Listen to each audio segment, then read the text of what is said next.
If I had $1 for every time I hoped that Coyote would finally outsmart the Roadrunner, I would be pretty rich by now. But it never happened. I know Coyote was seen more as a villain, but there was something disappointing about how he would lose every time. Some way or another, all the carefully curated booby traps would backfire on Coyote, but he would start all over again. Yes, that's a good character to learn determination from. But now, we are finally about to get an explanation as to why Coyote could never win against Roadrunner, and it may have to do with the products of a mega corporation, Acme. The new live-action animated film, Coyote vs. Acme, directed by Dave Green, is about to give us a different side of Coyote, and there is some reassuring news for those who have been eagerly waiting to see how it will turn out, because the first reactions to the movie are out, and they are pretty great. Okay, what do you... See, I'll be honest.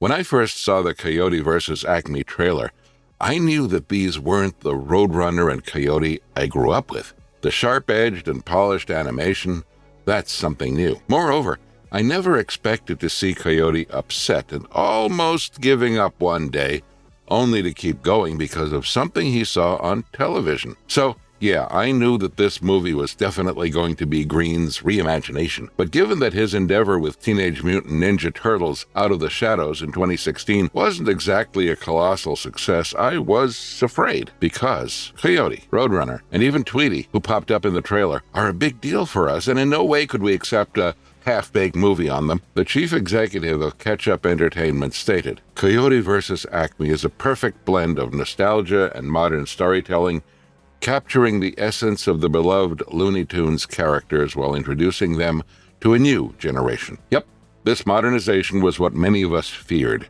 But thankfully, the early screening reactions are overwhelmingly positive. Steve Tsai of Joe Blow posted, "I got to see Coyote vs. Acme and can finally say it's a delightful film that deserves to be seen on the big screen. It's hilarious, damning, and inventive in ways we've not seen since the likes of Who Framed Roger Rabbit." The part where it says deserves to be seen on the big screen hits hard. You know why? Because Coyote vs. Acme is literally an almost deleted project by Warner Brothers. Yes, back in 2018, Warner Brothers Pictures announced that they were developing a Wile E. Coyote project titled Coyote vs. Acme, and by 2019, we knew that Dave Green was hired to direct the film. However, plans for a $30 million tax write-off in 2023 got Coyote vs. Acme shelved, and we were uncertain if the movie would ever happen. Then, in 2025, Ketchup Entertainment entered the scene as an angel and acquired worldwide distribution rights, which finally made this movie's release possible. And now, with reactions flowing in from various critics, like Matt Nelia's comments, I can finally talk about Coyote vs. Acme. After the long wait and the fight to get this film released, I can happily say it was worth it. Sammy Birch's screenplay is incredibly smart in its legal courtroom premise, seamlessly incorporating the iconic Looney Tunes characters while deepening our appreciation for them. The way it reframes Wile E. Coyote as the embodiment of perseverance in the face of failure, especially when you're up against something as intimidating as a massive corporation, is both clever and surprisingly heartfelt. I can't tell you how much of a relief that is for old-school fans, and especially for someone like me, who actually wanted to see Coyote win at least once. Jackson Murphy, the Emmy-winning critic, said that the movie would appeal to both young and adult audiences, and wrote, "I've screened Coyote vs. Acme, a unique, ambitious, consistently unpredictable legal comedy starring a committed Will Forte and Looney Tunes characters in ways we've never seen them before. Lively for kids, but adults will enjoy the humor the most. Emotional scenes are highlights." Now, the thing is, Coyote vs. Acme is going to be a live-action and animation hybrid, and that has always been a tricky formula. Only a handful of movies have pulled that off, like Paddington 2, Space Jam, and yeah, Chip 'n Dale Rescue Rangers and Mary Poppins Returns to some extent. So when Andrew J. Salazar of Discussing Film praised the technique, I couldn't have been happier.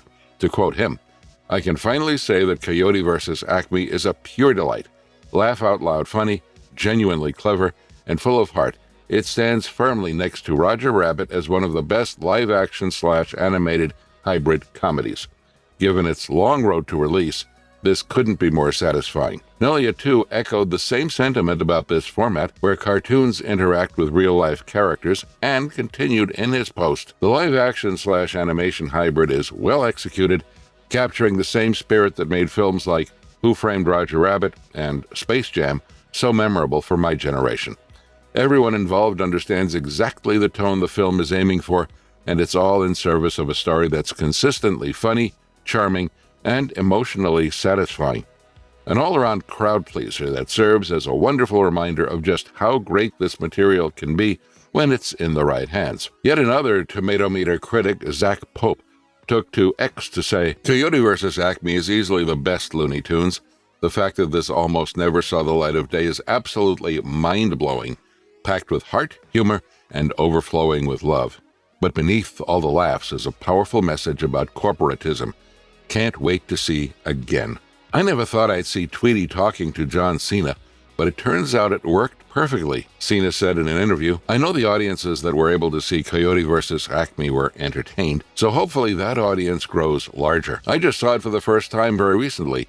It's a bunch of fun, and man, I'm glad it's out of the dusty box. The official synopsis of Coyote vs. Acme reads, after decades of being blown to bits by bombs, demolished by dynamite, mangled by magnets, battered by boulders, trampled by trains, tricked by tunnels, sprung by springs, steamrolled by steamrollers, maligned by misfires, bedeviled by bungees, rattled by rockets, backstabbed by bat suits, rocked by rocket skates, upended by unicycles, quaked by quake pills, rubberized by rogue bands, and hurled headlong off every cliff in the Southwest, Wile E. Coyote, genius, finally fights back, teaming up with Billboard accident lawyer Kevin Avery, Will Forte.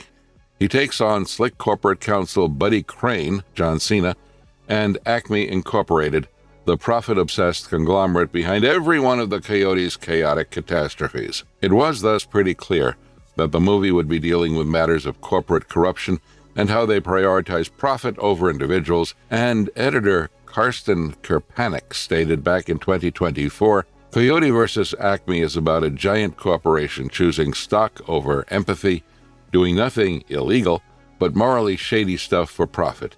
It's a David versus Goliath story. It's about the cynical and casual cruelness of capitalism and corporate greed.